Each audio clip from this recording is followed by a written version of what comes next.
Bismillahirrahmanirrahim.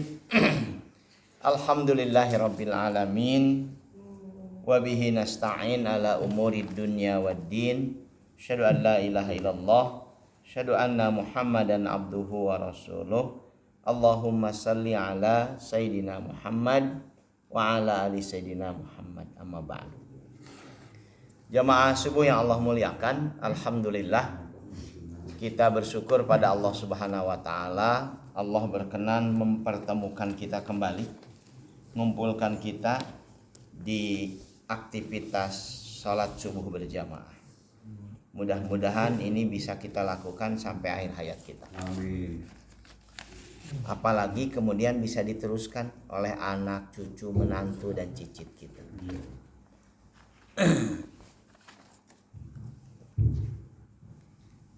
Saya lanjutkan ngaji kita, belajar dari Ibrahim alaihissalam. Karena seperti dijelaskan dalam pertemuan sebelumnya, Ibrahim adalah nabi yang sangat layak untuk dijadikan rujukan, karena beliau selain kekasih Allah Subhanahu wa taala, Khalilullah, Nabi Muhammad SAW juga menyebutkan bahwa kita umat Islam mengambil milah dari milah abina Ibrahim alaihissalam, mengambil agama itu dengan mengacu pada apa yang Allah perintahkan pada Ibrahim alaihissalam. Dalam surat Asy-Syu'ara yang kemarin saya kutipkan 3 doa Ibrahim, saya lanjutkan doanya dengan satu doa, sengaja kemarin tidak dikutipkan di ayat surat ke-26, Syu'ara 126. Kan doanya kemarin itu Rabbi habli hukman wa alhiqni bis-shalihin. Kemudian waj'alni lisana sidqin fil akhirin. Kemudian waj'alni min warathati jannatin. Nanti lanjutan doanya, kalau Anda buka ayatnya, lanjutan doanya adalah sebuah doa yang hari ini kita insya Allah akan dapat pelajaran besar. Kata Ibrahim, waghfir li abi innahu kana minadh dhalin. Sama ya kalimatnya, waghfir li abi innahu kana minadh dhalin. Ya Allah, ampuni dosa ayahku, innahu kana minadh dhalin. Sesungguhnya dia termasuk orang yang tersesat. Sebetulnya doa ini redaksinya bagi kita mungkin biasa saja, meminta ampunan untuk orang tua karena orang tua tersesat.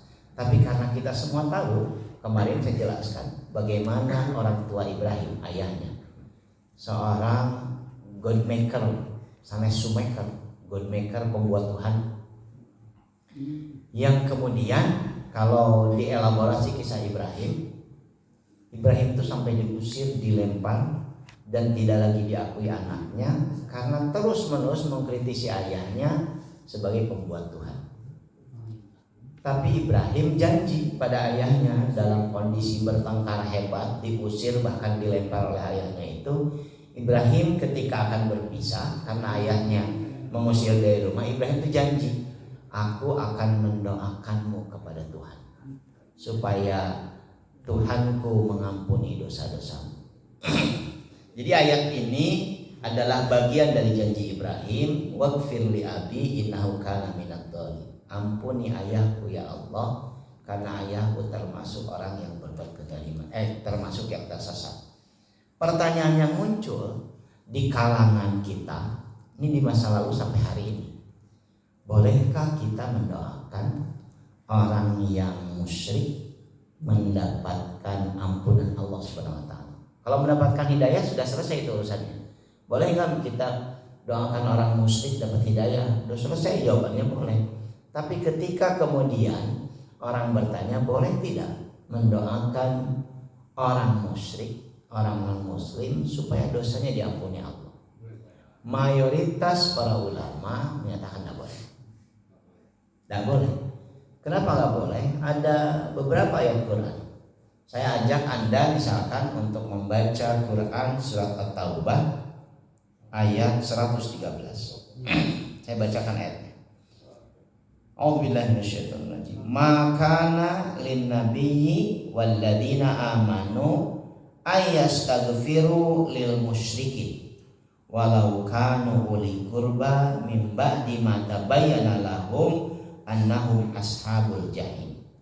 Tidak pantas bagi para nabi, bagi orang-orang beriman, ayastaghfiru lil musyrikin, untuk memohonkan ampunan bagi orang musyrik. Walau kanu uli qurba, walaupun mereka kerabat dekat, satu rahim, uli qurba, rahim yang sama, atau mungkin anak ke orang tua atau orang tua ke anak. Mimba di mata bayana lahum, setelah jelas bagi mereka annahum ashabul jahim, bahwa mereka yang dimintakan ampunan kepada Allah itu adalah orang-orang yang akan menjadi penghuni neraka jahim. Ayat ini dipahami oleh mayoritas ulama, mayoritas. Kalau bahasa kitab itu jumhur ulama. Kalau mayoritas itu mungkin jadi pertanyaan bagi bapak, mayoritas itu kumaha itu mana 80%, itulah gampangnya. Mayoritas para ulama menyatakan lewat ayat ini tidak boleh mendoakan orang musyrik. Terus bagaimana kaitannya dengan Ibrahim? Kan Ibrahim tahu betul ayahnya adalah pelaku kemusyrikan. Bahkan bukan cuma pelaku, ayahnya adalah orang yang menjadi fasilitator kemusyrikan. Seorang musyrik tak ieu tah sembah, orang musyrik kayak begitulah sebagainya.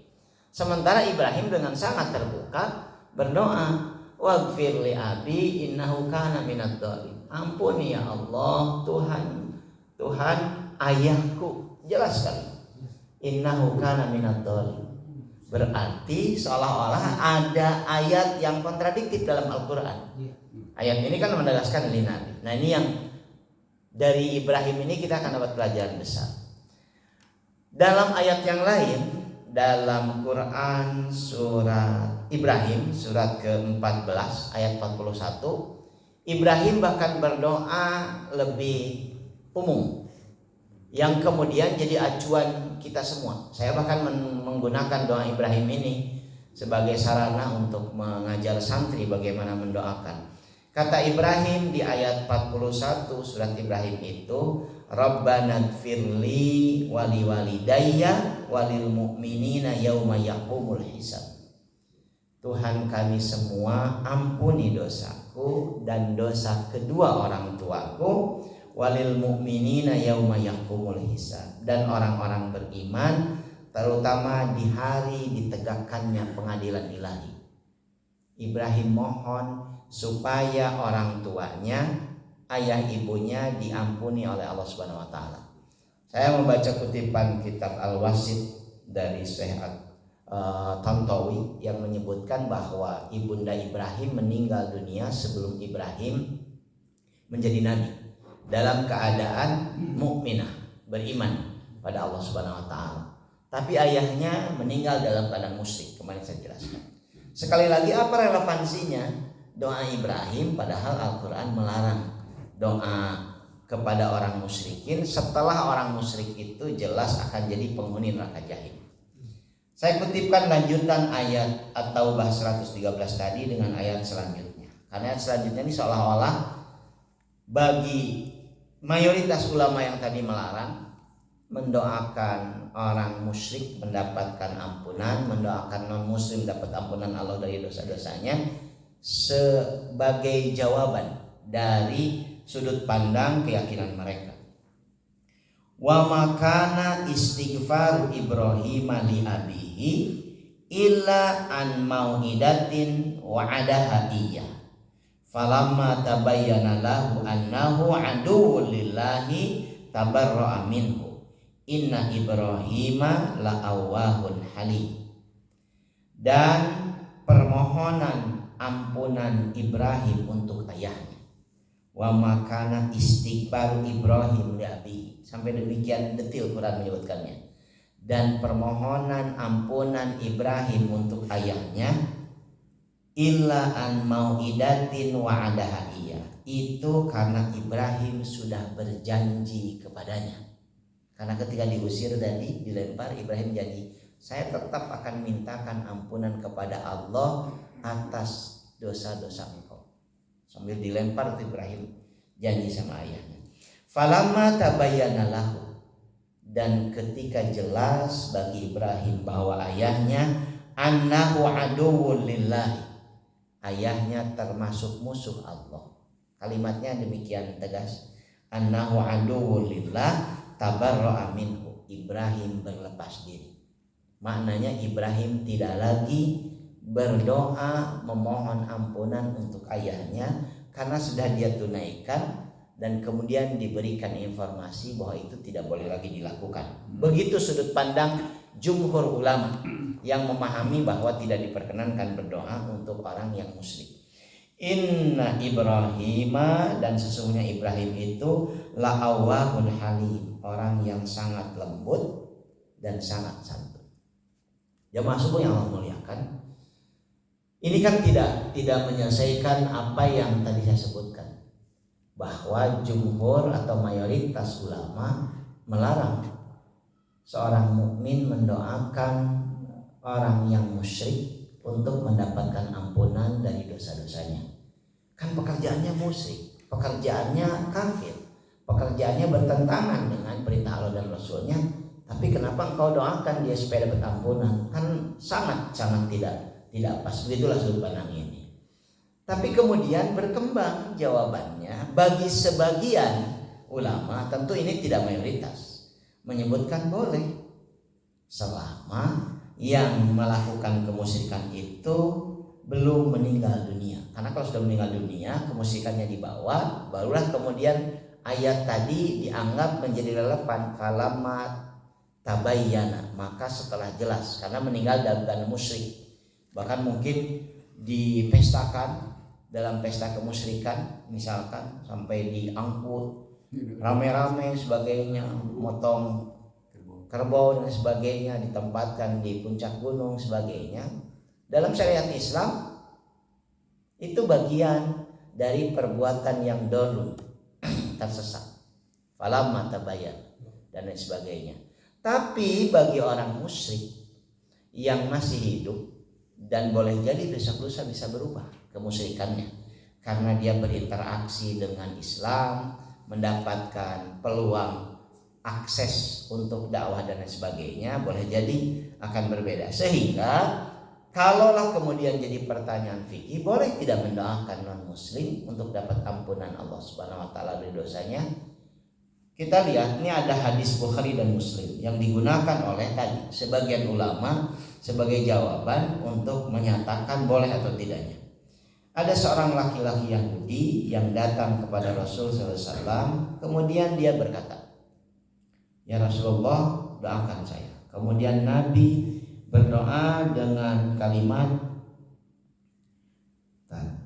hadisnya ini kecil-kecil, "Aktsarallahu malaka wa waladaka wa asoha jismaka wa atala umroka." Semoga Allah memperbanyak hartamu, semoga Allah memperbanyak anakmu, semoga Allah menyehatkan badanmu dan Allah panjangkan umurmu. Ini doa Nabi bagi orang Yahudi. Kan tidak ada doa ampunan di sini. Terus kemudian Nabi kemudian mengisahkan kepada sahabatnya yang kemudian bertanya, "Ya Rasulullah, kenapa engkau doakan orang itu?" Bahkan ada kebiasaan di Madinah, ya, saya yakin pernah didengar lah oleh bapak-bapak semua. Ada kebiasaan karena orang tuh mengenal Nabi sebagai orang baik dan orang mengenal beliau sebagai kasih Allah. Orang-orang Yahudi yang tidak muslim itu sering dengan sengaja mendekati Nabi kalau sedang ngumpul dengan para sahabatnya di luar aktivitas di masjid. Mereka kemudian pura-pura bersin di dekat Nabi.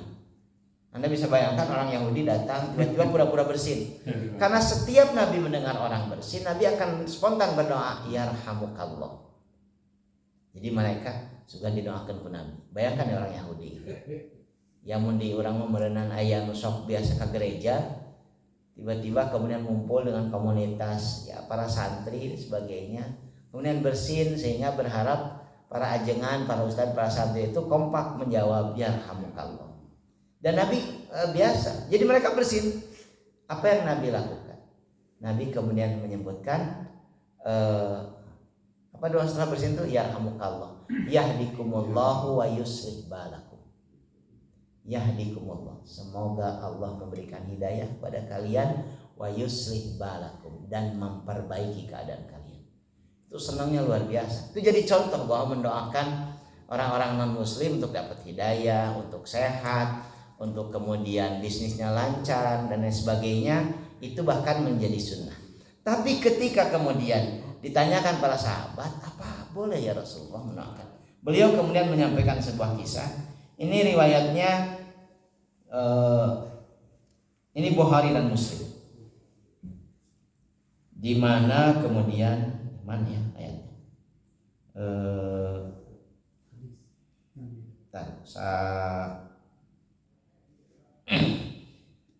Dalilnya sebagai berikut. Qala Abdullah bin Mas'ud, ka'anni anzuru ila Nabi sallallahu alaihi wasallam yahki nabiyan minal anbiya'i darabahu qaumuhu fa adamahu wa huwa yamsahu dama an wajhihi wa yaqulu Allahumma ighfir li qaumi fa innahum la ya'lamun.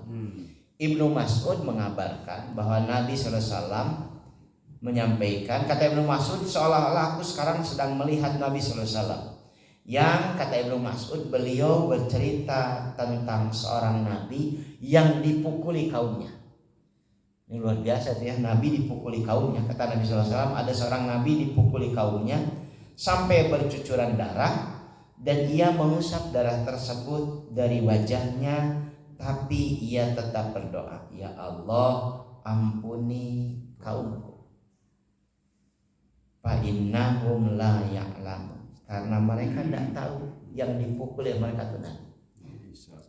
Ini jadi dalil jemaah subuh yang Allah muliakan, mendoakan orang musyrik, mendoakan orang yang non muslim untuk diampuni dosanya oleh Allah diperbolehkan selama dia masih hidup, dan peluang untuk kemudian bisa sampai dakwah kepadanya itu menjadi sangat besar.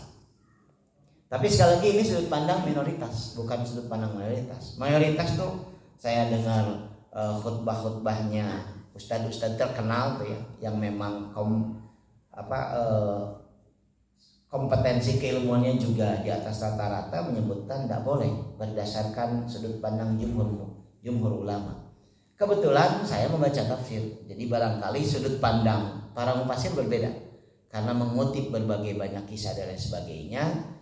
Mereka sampai pada satu kesimpulan, ada dua sudut pandang para ulama dari kasus Ibrahim alaihissalam yang sedang kita sampaikan. Yang pertama, Ibrahim memang sudah berjanji pada ayahnya untuk selalu mendoakannya dalam kondisi apapun. Sampai kemudian ayahnya meninggal dunia, Ibrahim masih mendoakannya, dan kemudian informasi dari malaikat menyampaikan kepadanya bahwa ayahnya adalah min ashabil jahim, bagian dari penghuni neraka jahim.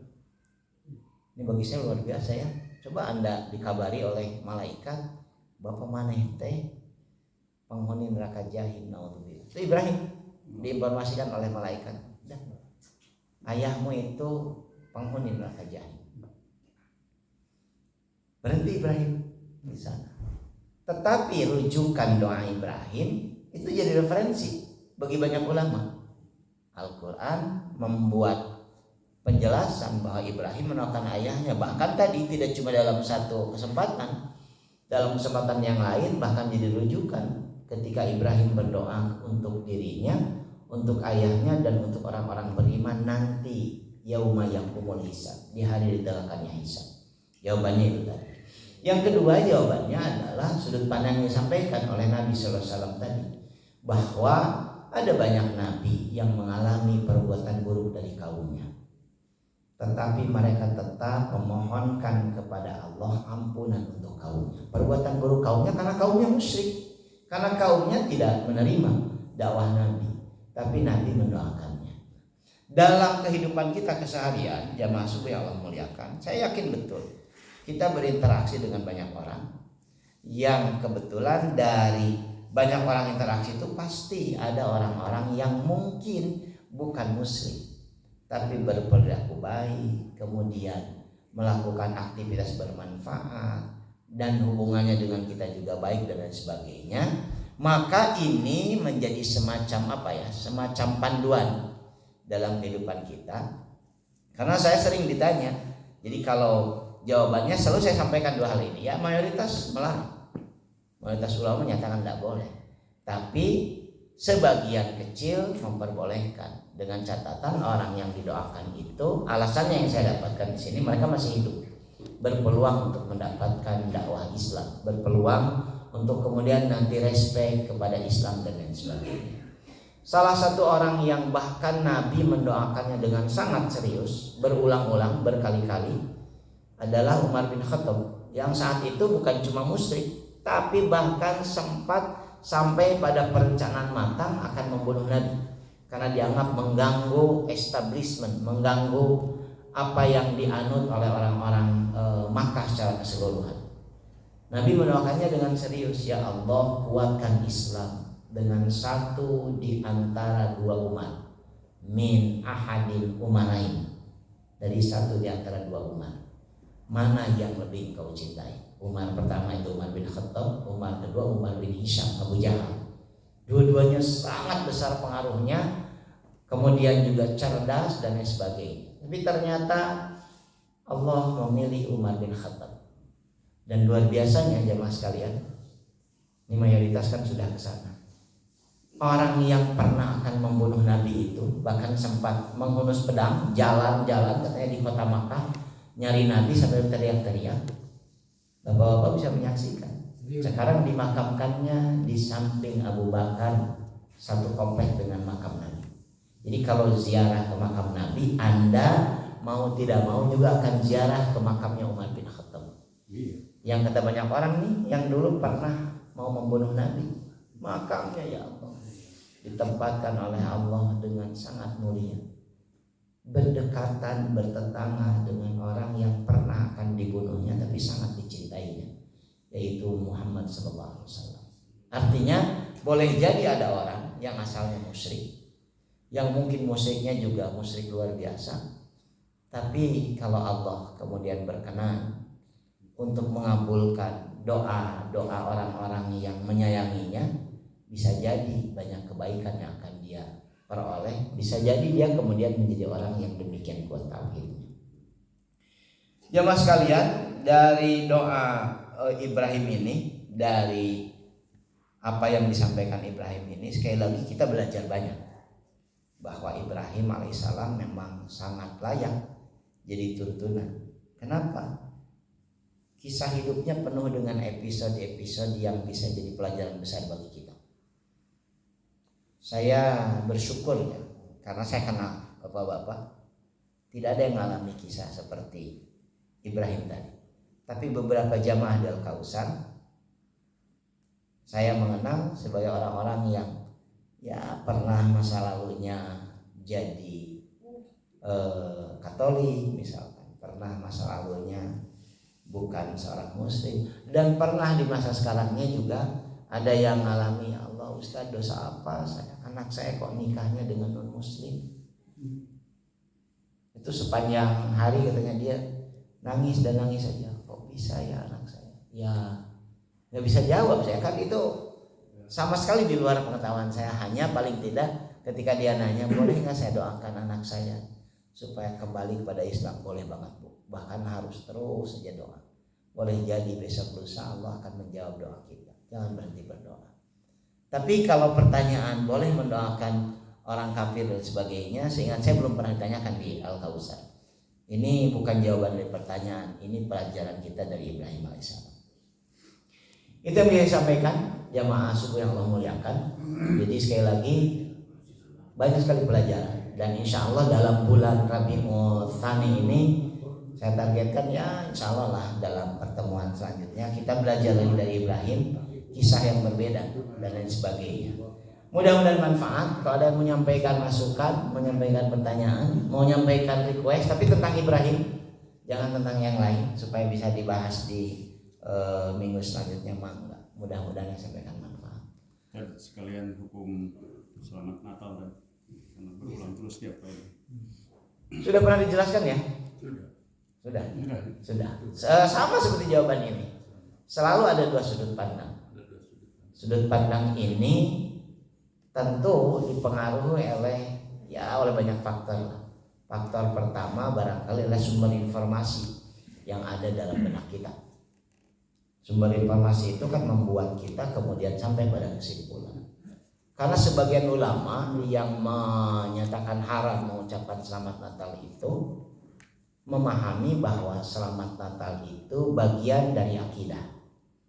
Dan akidah di luar akidah Islamiyah adalah akidah gair sahihah. Karena gair sahihah membenarkan itu sama dengan membenarkan akidah yang salah. Itu sudut pandang yang paling utama. Tapi sebagian lagi ini barangkali yang karena disampaikan beliau, kalau sudut pandang ini tidak terlalu serem, bapak-bapak, inilah hazanah keislaman. Ucapan selamat Natal itu diucapkan oleh Allah Subhanahu wa taala dalam Al-Qur'an kepada Nabi Isa. Jadi kalau kita gunakan bahasa yang digunakan misalkan pada Yesus Kristus, ucapan selamat Natal dimuat dalam Al-Qur'an surat Maryam. Salamun alayya yauma wulidtu wa yauma amutu wa yauma ub'atsu hayya. Salamun alayya, selamat kepadaku.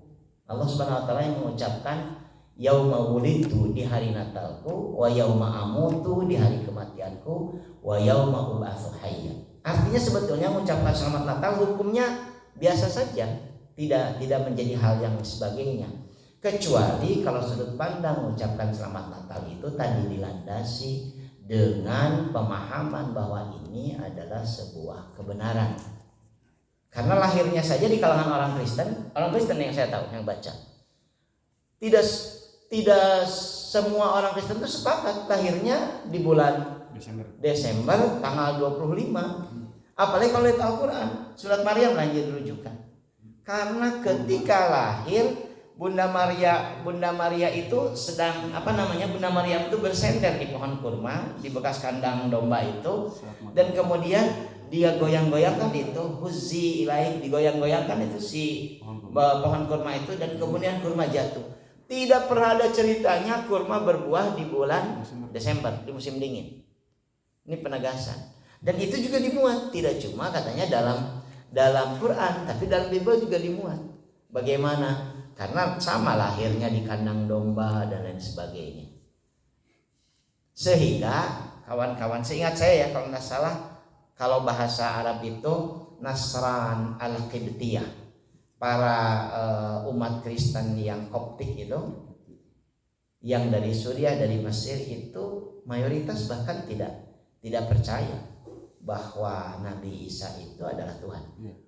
Mereka mayoritas, ada sebagian yang saya baca percaya Tuhan, mayoritas tidak percaya sebagai Tuhan, sebagai Rasul saja. Dan mayoritas juga tidak percaya lahirnya 25 Desember, ada yang nanti Januari dan sebagainya. Ya, logika sederhananya beginilah. Kalau saya tidak tahu bahwa Pak Haji Ruswandi ini lahirnya bulan Desember, saya nggak akan mengucapkan selamat Natal di bulan Desember pada Pak Ruswandi. Ujungnya, Ustaz, apalagi tidak saya lahir abdi, abailah tidak lawan, misalkan gitu ya. Tapi karena ini masalahnya kan bukan masalah di harinya, masalah apakah mengucapkan selamat Natal. Masalah itu penjelasan para ulama yang memperbolehkan karena dalam Al-Quran dimuat. Jadi sebenarnya hal yang biasa bagi sebagian. Ini hal-hal yang memang jadi hazanah kita. Untuk menjadi hazanah, jadi kalau perbedaan ulama itu ikhtilaf di sebagian kalangan ulama. Jadi tidak harus menjadi tidak harus menjadi bahan pertikaian dan sebagainya. Karena kebetulan saya menggunakan kebetulan, karena kebetulan saya memang studi tafsir, sedikit membaca tentang beberapa kitab tafsir, termasuk yang sudut pandang tadi berbeda-beda. Wallahu a'lam. Saya pikir itu ngaji kita ya. Mudah-mudahan manfaat. Pak Hikmat menyampaikan apa? Kita ngaji. Bangga. Saya ingin membandingkan doa untuk yang musyrik ataupun yang kafir supaya masuk Islam dibandingkan dengan doa Rasul meminta Abu Thalib untuk menjadi Islam. Okay. Ya, Abu Thalib ya. Yang kedua, ketika mau berdakwah ke Taif itu kan dilempari. gitu kan. Kemudian Jibril mengatakan aku Ya, nawarkan bantuan. Tapi Rasul menjawab jangan. Ya. Gitu. Oke. Nah itu Ya. bandingkan. Oke, saya jawab yang pertama. Bapak-bapak yang Allah muliakan, saya bicara konteks Abu Thalib dulu ya. Abu Thalib dianggap kafir itu oleh sebagian ulama. Sebagian ulama itu tidak menganggap kafir. Saya gunakan konteksnya, konteks sosiologis. Dalam literatur saya baca. Nabi usia 8 tahun ketika kakeknya meninggal. Sebelum meninggal, kakeknya amanat kepada anak-anaknya. Dan amanatnya terutama ditujukan pada Abu Thalib. Abu Thalib itu kakaknya Abdullah, ayahnya Nabi. Urus dia seperti engkau ngurus anak. Karena itu, ini mungkin jarang disampaikan. Abu Thalib itu istrinya namanya Fatimah. Nabi sangat mencintai ibundanya, ibu angkatnya ini, lebih barangkali dari ibunya yang tidak dia dapatkan karena meninggal di usia sangat muda. Saking luar biasanya, Bapak bisa sekarang ini mudah tinggal browsing saja. Ketika Fatimah bintul Asad namanya meninggal dunia, itu Nabi yang menguburkannya, digendong oleh Nabi, dan setelah beliau terbujur kaku begini di liang lahat, Nabi membuka gamisnya, ditutupkannya, dan Nabi tidur memeluknya dan mendoakannya pada Allah. Ya Allah, kecintaanku pada ibuku ini mudah-mudahan menjadi wasilah dia engkau berikan perlindungan di alam kubur. Ini jarang disampaikan. Kenapa? Karena seringkali dihubungkan dengan Syiah. Luar biasa penghormatan Nabi kepada Fatimah bintu Asad, sehingga ketika dia punya putri bungsu yang sangat menonjol, sangat cerdas, sangat dicintainya, Nabi kan tahu nih anaknya akan jadi orang luar biasa. Sebagai Nabi dia beri nama Fatimah. Tafaul, kalau bahasa agama itu tafaul itu ngalap berkah lah kepada orang yang sangat dia hormati, dijadikan namanya Fatimah bintu Asad. Dalam sudut pandang ini, bahwa bayangkan dari umur 8 tahun sampai umur 52 tahun Nabi bersama Abu Thalib dibela habis-habisan. Tidak ada satupun orang yang berani menghina Nabi di hadapan Abu Thalib. Karena Abu Thalib bukan cuma akan marah, tapi pasang badan, siap mempertaruhkan nyawa, membela kehormatan ponakannya ini. Bahkan ketika tokoh-tokoh musyrikin datang, nawarkan harta, nawarkan perempuan, nawarkan jabatan supaya Nabi berhenti, seperti bapak-bapak pernah dengar, Nabi kemudian menjawab lewat Abu Thalib, walaupun matahari di tangan kananku, rembulan di tangan kiriku, supaya aku tinggalkan dakwah, aku akan memilih kematian. Sehingga Abu Thalib kemudian, lakukan, aku yang akan menjadi pembelamu. Dari rentang panjang tadi 8 tahun sampai 52 tahun. Kalau ada orang yang demikian mencintai Anda, ada laki-laki perempuan baru kenal 3 bulan jatuh cinta, si perempuan yang muslimah itu bisa pindah jadi murtad karena cintanya. Atau sebaliknya, laki-laki yang muslim bisa murtad karena cinta padahal mungkin baru kenal 3-4 bulan. Sekarang Anda bisa bayangkan, ini sudut pandang yang saya ingin sampaikan pada Pak, ya sebagai hazanah saja. Bayangkan 48 tahun hidup bersama dengan kecintaan yang demikian full. Ali bin Abi Thalib bersaksi, kadang-kadang Nabi itu makanannya didahulukan oleh Abu Thalib dan istrinya. Sementara anak-anak Abu Thalib yang lain itu belum makan. Engkau makan, engkau akan jadi orang besar. Kenapa? Karena dalam usia 12 tahun ketika ngantar Abu Thalib dagang, berhenti di satu oase di perjalanan ke Syam, pemilik oase itu seorang pendeta, dipanggil itu, siapa ayah anak ini? Abu Thalib kemudian, aku ayahnya. Sepertinya engkau bukan ayahnya, karena anak ini punya ciri-ciri kenabian dan pasti dia yatim. Bagaimana nggak takjub Abu Thalib? Ini anak luar biasa, jaga dia karena banyak orang akan menzaliminya. Itu amanat pada Abu Thalib. Karena itu sudut pandang ini saya sampaikan sekali lagi, tidak mungkin Abu Thalib itu kafir. Informasi-informasi yang bukan cuma A1 ini dari Allah langsung lewat beberapa orang luar biasa disampaikan dari Abu Thalib, karena itu dijaga sepenuh hati. Makannya diistimewakan, bajunya diistimewakan. Anda bisa baca kisah Nabi diistimewakan itu dalam biografi Ali bin Abi Thalib. Luar biasa. Sehingga semua keluarga Abu Thalib mencintai Nabi, Bahkan Nabi pernah melamar kakaknya Ali bin Abi Thalib.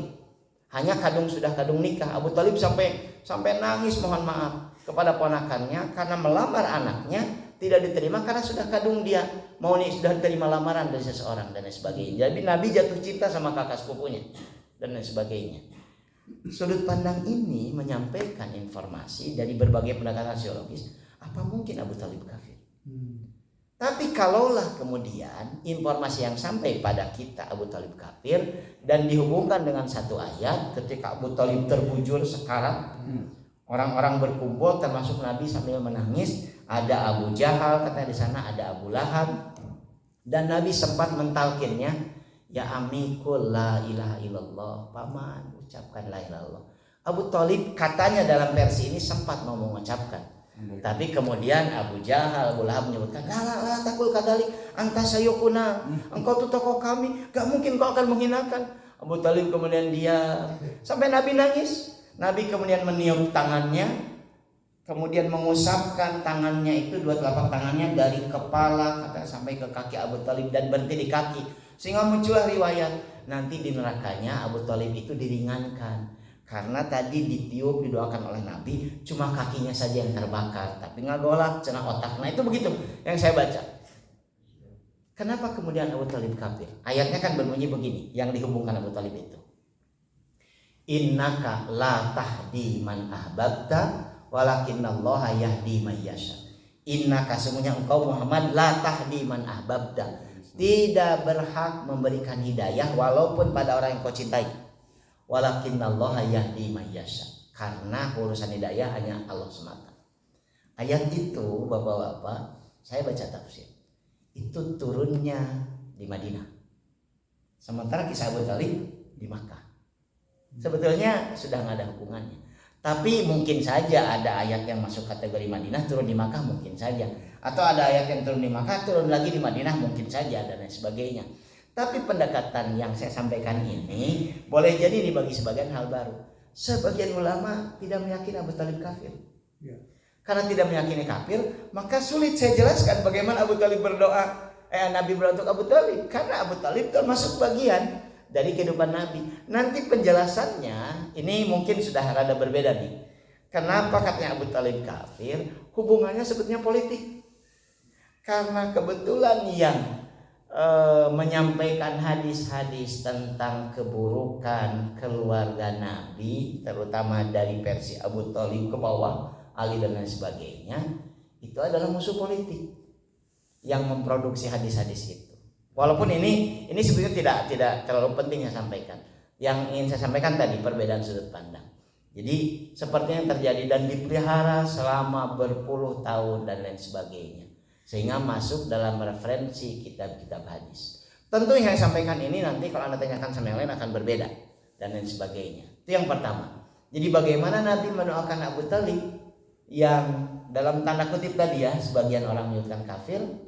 Abu Thalib punya hubungan sangat kuat dengan Nabi, sehingga Nabi memohon Allah supaya memberikan hidayah, mengampuni dosanya.